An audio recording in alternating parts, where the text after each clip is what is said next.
you how much the fabric is used for this food. To do so, I will go here to the simulation button right there to the right and click on this tooling arrow and come down here to print layout. Click on that to select. And as you can see right here, if I come over here and then click on this nesting, it doesn't do it for us. Nesting cannot be performed, check the fabric width. What happened because a fabric here is longer than the fabric width. So we are going to do a couple of things here, okay? So we will bring the fabric and then rotate it, okay? I'm going to press on shift here, okay? And now if I come over here and click on this nesting once again, now the fabric works just fine. So over here, if I come over here and be sure you're on that fabric and come down here to the property editor, we want to change this width. The fabric width is depend on which location you are. For example, in the United States, we have this most common of 58 inches of fabric roll.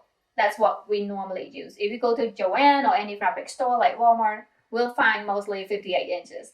So the most common one we use 58 inches. So now I'm going to click on nesting again and look at closely here.